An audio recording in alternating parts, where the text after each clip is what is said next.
Good morning to viewers on our YouTube channel. And now we came with the another episode of Psychologists Speak program. At this time, we have three senior psychologists who are practicing as well as their teaching faculty at different places. Let me introduce each one of you one by one. Then I will start with the question which have been asked by viewers many times, not to me only, but to my panelists also. So we have just shortlisted the question mostly asked by people. So when I'm putting a question, that question not asked by one person, that asked maybe by 20, 30, 40 people, across. So I'm putting that question to you. So let me first of all introduce my panelists. So I have with me Dr. Poonam Phogat from Psychology Faculty from Delhi University. Then with the other panelists with me, Dr. Pooja Wadhawan from Mata Siundri College, Psychology Faculty, Delhi University. Then we have Dr. Rashmi Saroha from Government College, Sonipat, from Haryana government with us. My panelists, I will be asking you questions. Straight, I will ask a question. I will not waste time because I want my viewers should get maximum benefit of your expertise. So with this first question, I will focus to Dr. Poonam Phogat. The question goes like this, Dr. Phogat. The viewers are asking, very often, this question basically comes from the parents. Very often my child edit his or her picture on the social media, whether it's a Facebook, whether it's a LinkedIn, whether it's a WhatsApp, whatever. Is this any kind of indication to the parents to notice? Dr. Phogat. Yes, thank you for asking the question. If I look at this question, I would look at it on a continuum, on a scale. For example, if there is a less serious issue that we have at hand, where the child just edits, like brightens the picture, makes the color better, all that thing is still doing for fun, for enjoyment, and just for enhancing the picture quality. If it is just that level, then that is fine. I don't see any problem with that. But if it is more like where the child uses more serious Photoshops, photo editing apps, like where they try to maybe change the shape of their nose or their skin color or maybe their body shape, then there I see a slight problem. Because if that the child is doing or an adolescent is doing, that means the child is not satisfied with the body that the child has.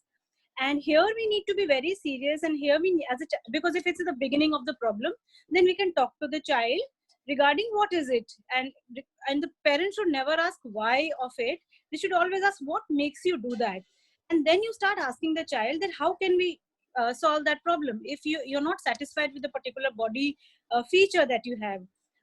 When you talk to the child, you should be focusing upon making the child accept whatever way the God has made him or her. Apart from that, the child can be put into more focusing on the unique strengths that the child has rather than on the body. I mean, not the shape of it, but what is inside the body. What do you have? What are the strengths that you have? What God has given to you?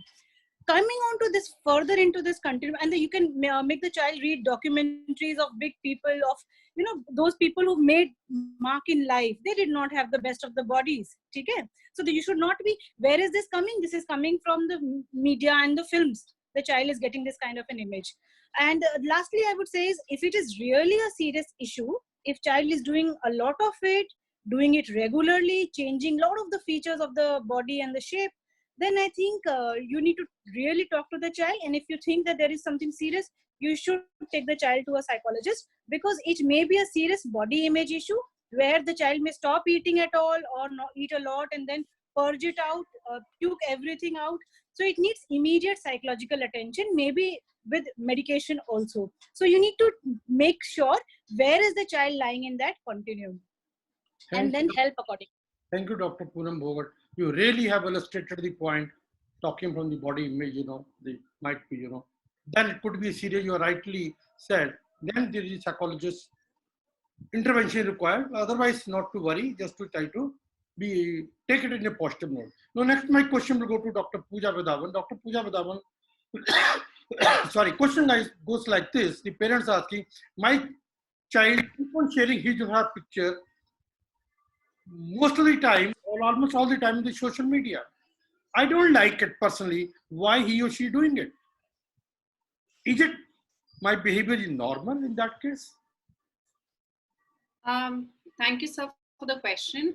For this, let us first understand what is the need of this social media. Actually, the social media is basically giving us recognition, and this need for recognition actually is pushing children towards this area of posting pictures and getting that likes and feedback from other people around them. So for this, I would like to explain in two ways how it works. There are two devices which are working in this direction. First is the mastery, and second is your positive affirmative actions. Let me explain, and then we'll come to how whether it's normal or not to put pics or. So when we say it's a mastery, actually children are posting their pictures online and they want recognition out here. They want a feedback. For example, if a child is putting pictures of some half marathon they must have gone for, and this is a mastery which they have achieved, and they want to show it to other children also that, look, I have achieved this thing. Now this is motivating them when they when they get the feedback, when they get the likes.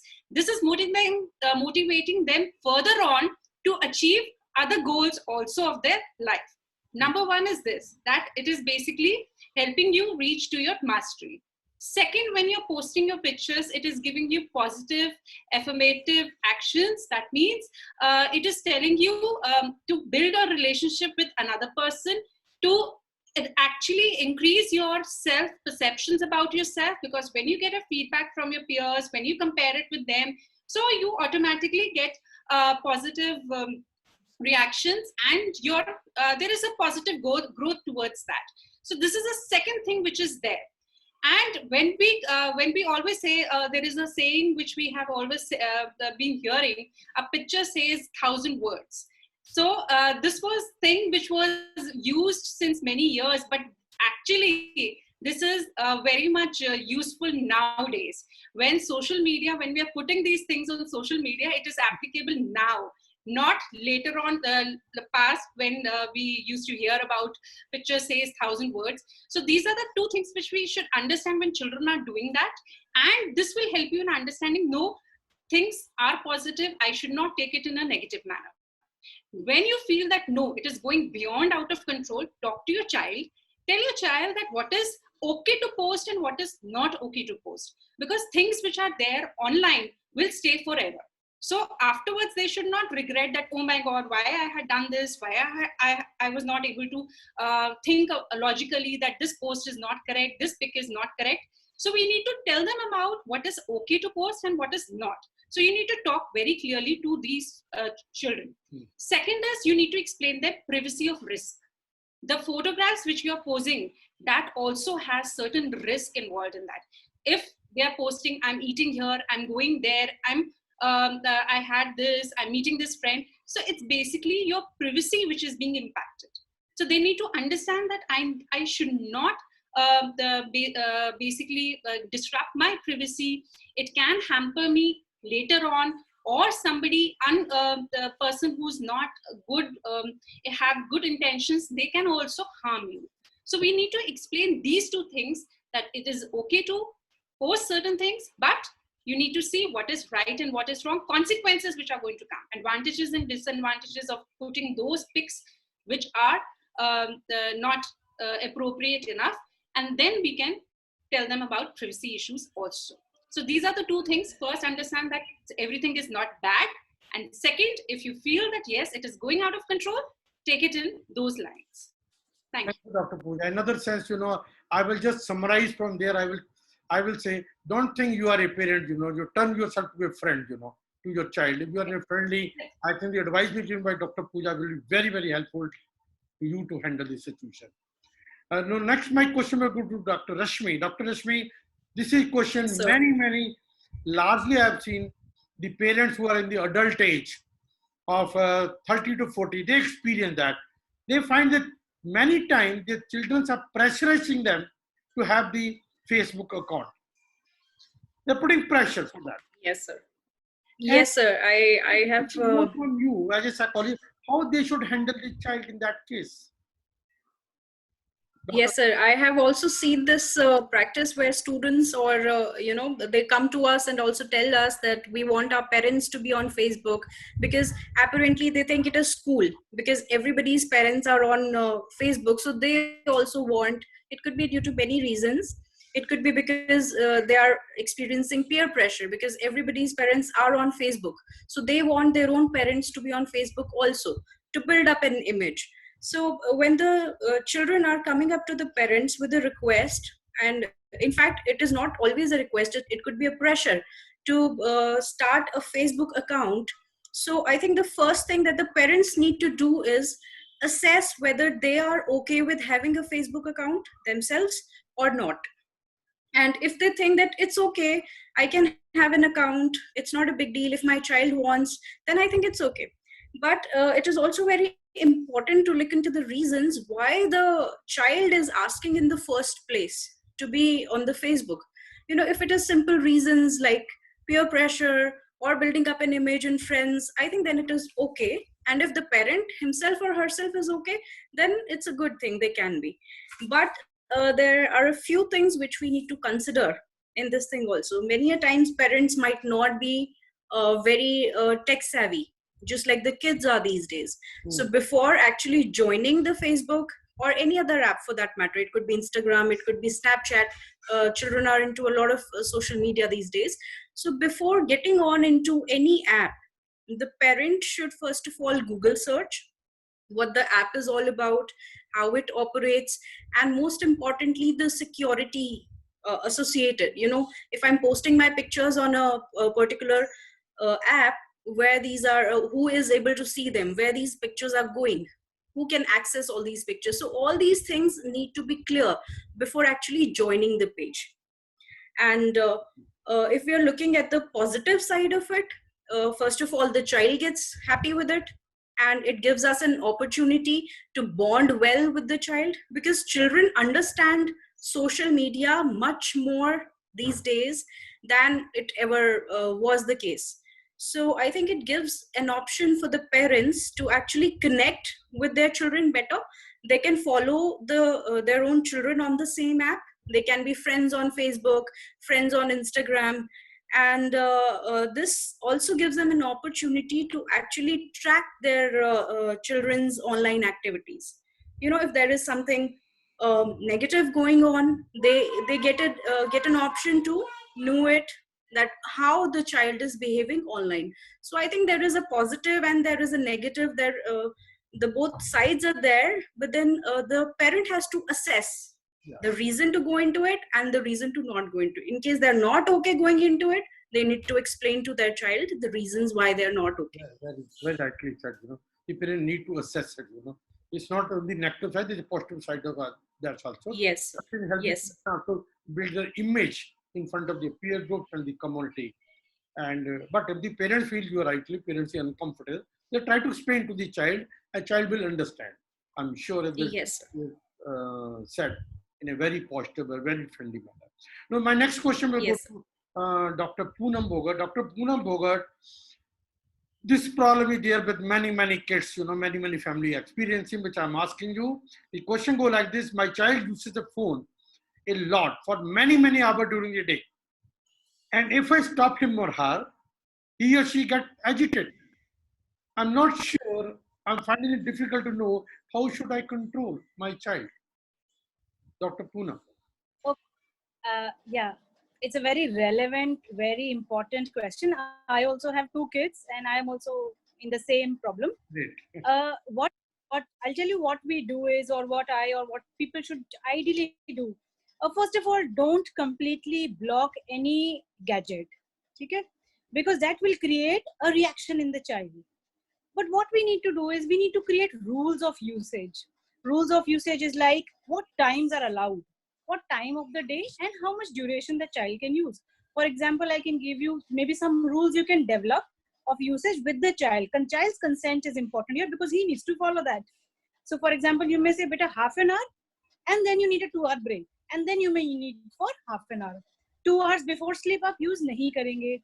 So you may have breaks like that, and in these breaks you need to ensure that you have some activities, alternatives planned for the child. He's not able to go out, so it's only indoor. So you need to have some activities that needs to be planned in this duration. Also, you need to reward the child when he's following this. So something that the child likes, it may not be a tangible reward like a chocolate, like a biscuit. It may be intangible reward like a hug to the child, that yes, you've done, my child, you've done very, very well in following the rules. It is more valuable to the child. Okay. Okay, alternative activities when we talk about, these can be like dance, singing, drawing, cooking. And I've seen that I have boys. So I have boys, and in spite of that image of boys, I've given them work, household chores to do. So I ask them to help me in cleaning the house or folding the clothes when they are out to dry in the sun. So they help me out with that, and they enjoy it also, and they get a sense of accomplishment also. Yes, I've done it correctly. Third thing that I would emphasize here is that sports is one big thing that children like to do, they enjoy. Outdoor sports, it's not allowed, but indoor sports, whatever you can do, like a small table tennis kind of thing, that can be done. But also you can do a lot of board games, board games, block games, puzzles, Like which chess. will enhance the child, Yeah. which will enhance the child's coordination, cognitive skills, and the decision-making skills of the child. And thirdly, the fourth point would be that don't blame the child कि तुम ऐसा नहीं करते, तुम बेकार हो, तुम ये नहीं करते, कभी बात नहीं मानते. Not like that.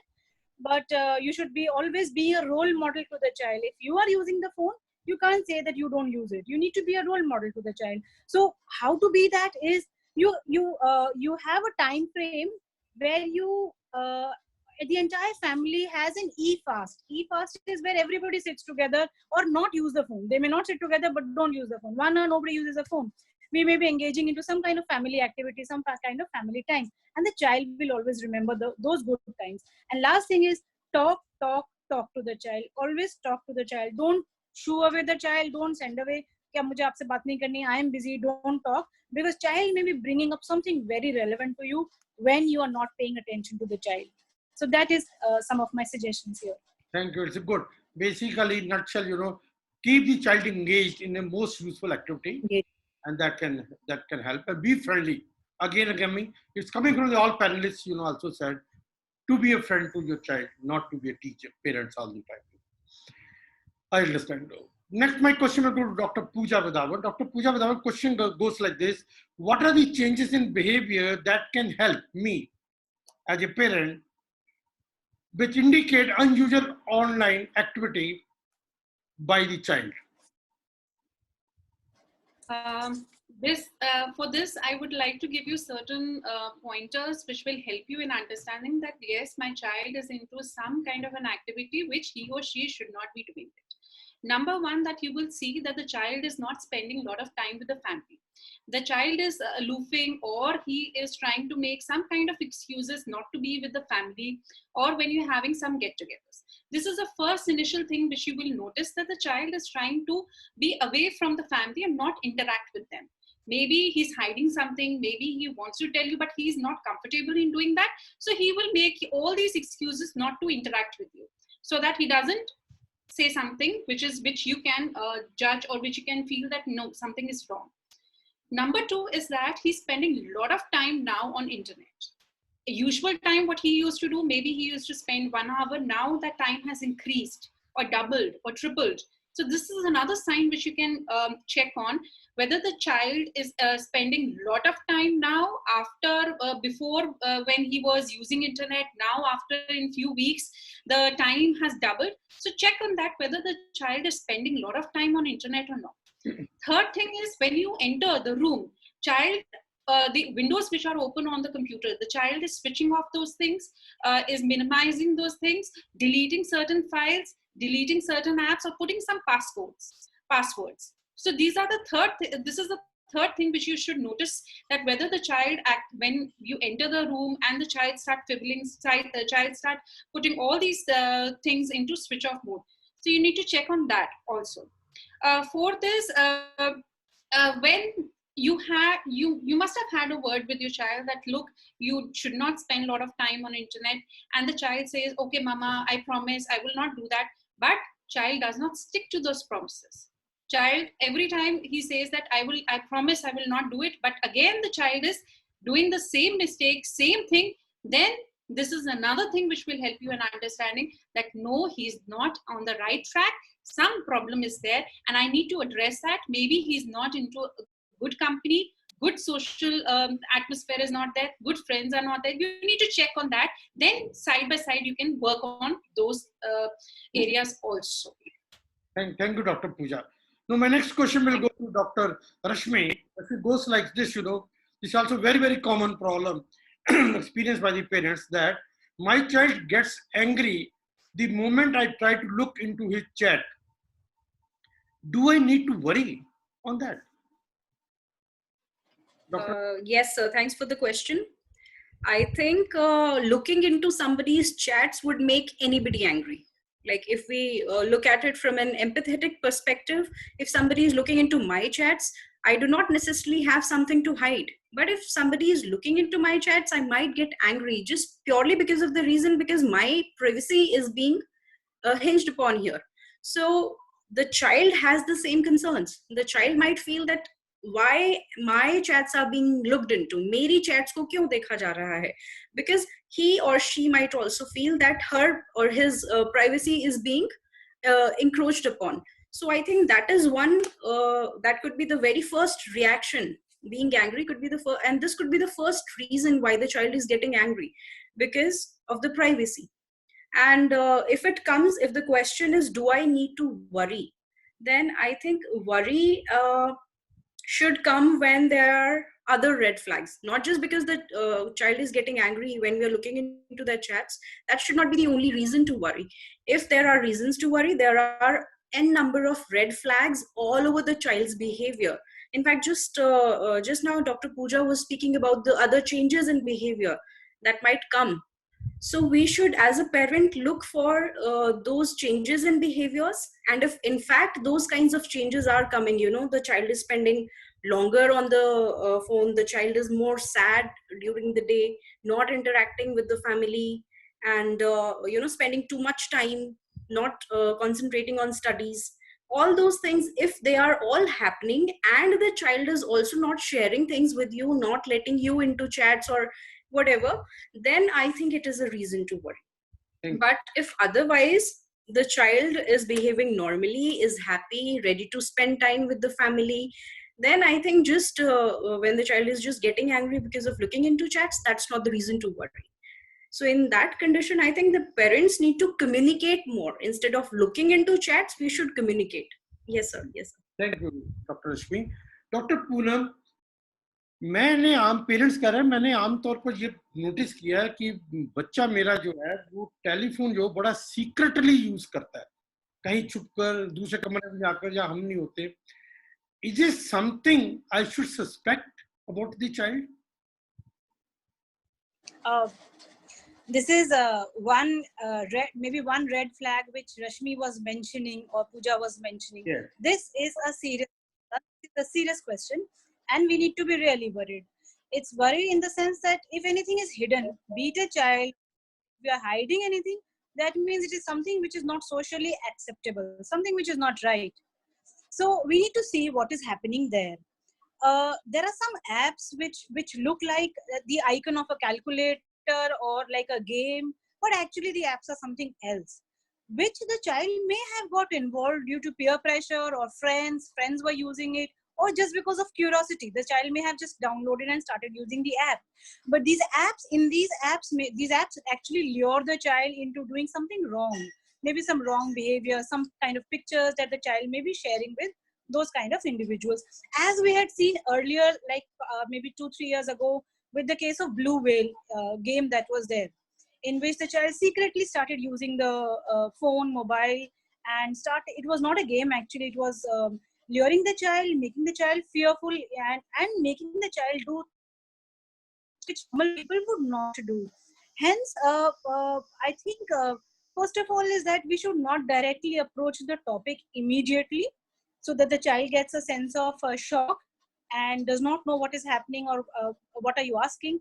So what you need to do is you need to first develop a rapport with the child, engage with the child, try to try to distract the child from this kind of an activity, and then start engaging the child into talking about risky behavior, in risky behaviors, what is the privacy or secrecy or the problems in not following safety behaviors online. So you should do that.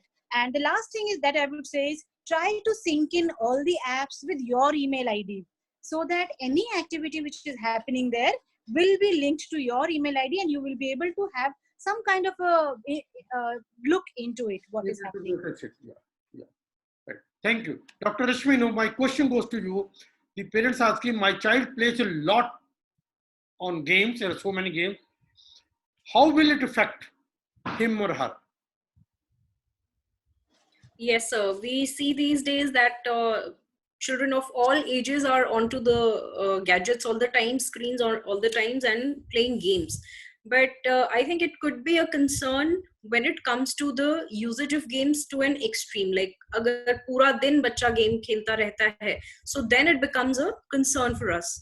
One thing we need to consider is the time that the child is spending on the particular game. If it is, say, the child is studying properly, interacting with friends, interacting with family, doing everything in moderation, then I think it is okay.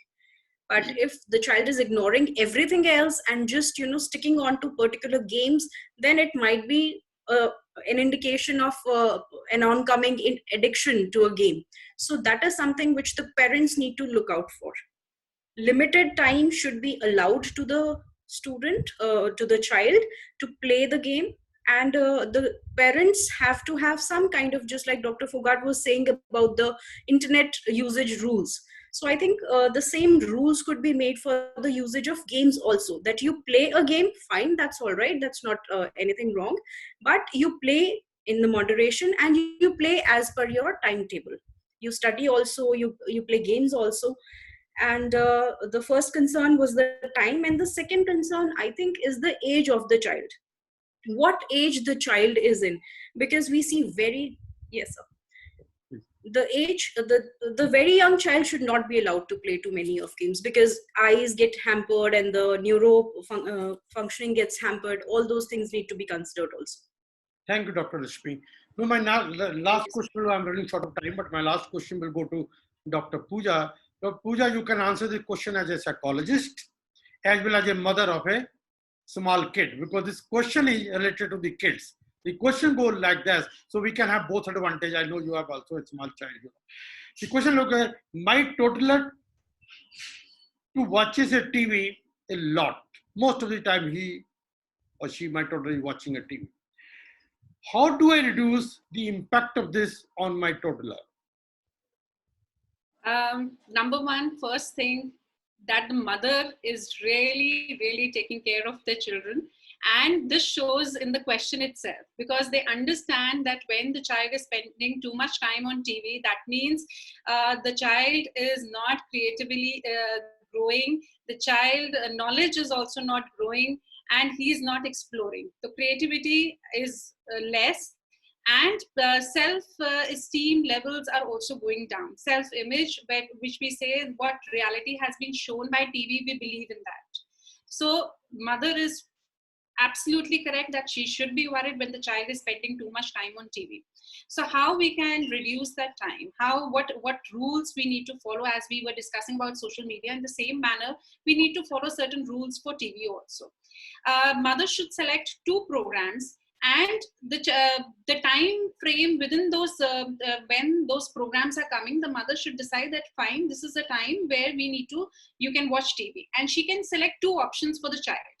Let the child choose between 2 options, which option he or she prefers, number 1 or number 2. So this is how you're selecting the programs for your children. You're also giving them choice of choosing which option they would like to view. Screen time, we have been talking about.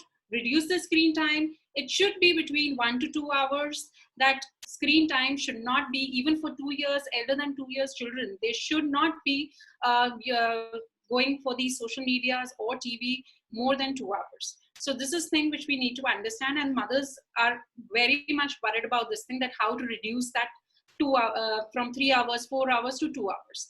So for that, as we have been talking, activities are to be planned. What are these activities which we can plan? Let me give you an example of a few activities which we can do with these small children, which I am also doing with my children, that try and arrange touch and feel activity. Try and collect 10 objects from home and put it in a bag, blindfold the child, tell the child to touch those objects and to say what kind of a touch they can feel, soft hai, hard hai, so they can say that in those manners. Even the sound activity can also be done, where you can make them hear certain sounds and they can recognize those sounds. So these are the small activities which will help them actually grow in a much better manner. So these are the activities which are there. Third, which you can do is don't allow them to basically see TV when they're having meals. So that is going to, when they are having meals during time of TV, then they are going to hog like anything. They are not going to do exercise, because during lockdown, they have to move around also. So this is another thing which I would like to say. And we have been talking about be a good example for them.